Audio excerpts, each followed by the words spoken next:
حضرت ابو ہریرہ رضی اللہ تعالیٰ عنہ فرمایا کرتے تھے جعفر طیار تو ابو المساکین ہے، یہ مسکینوں کا پیارا ہے۔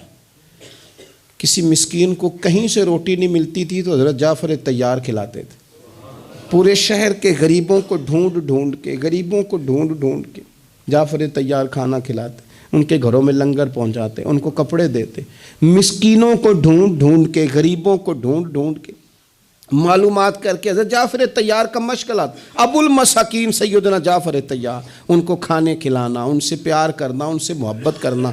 4 خوبیاں علماء نے لکھی حضرت جعفر طیار کی، ایک تو یہ ہے نا، اس کے علاوہ 4 خوبیاں۔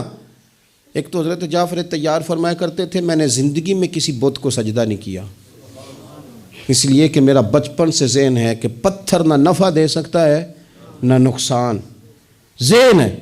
اور دوسرا فرمایا کرتے تھے زندگی میں شراب نہیں پی۔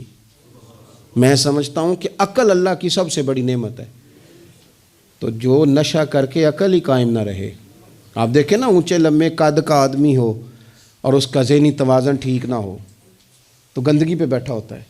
فرماتے تھے کہ ایسا نشہ جس سے عقل زائل ہو جائے، شعور چلا جائے، یہ کام کیا ہی نہیں۔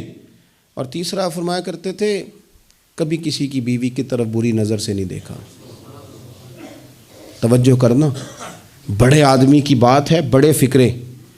فرمایا کرتے تھے کبھی کسی کی عورت کو بری نظر سے نہیں دیکھا۔ کیوں؟ فرماتے تھے اس لیے کہ میں غیرت مند ہوں، میں غیرت مند ہوں، اور جب میں غیرت مند ہوں کہ کوئی میری بیوی کو نہ دیکھے تو پھر مجھے یہ بھی غیرت کرنی چاہیے کہ میں بھی کسی کی عورت کو نہ دیکھوں۔ فرماتے تھے میں نے کبھی کسی کی عورت کو بری نظر سے، اور چوتھی بات فرمایا کرتے تھے میں نے جھوٹ کبھی نہیں بولا۔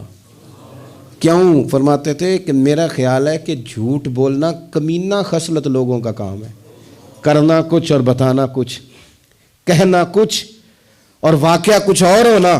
فرماتے ہیں جھوٹ کبھی، میں اسے سمجھتا ہی نہیں کہ یہ 4 صلاحیتیں حضرت جعفر طیار میں بدرجہ اتم پائی جاتی۔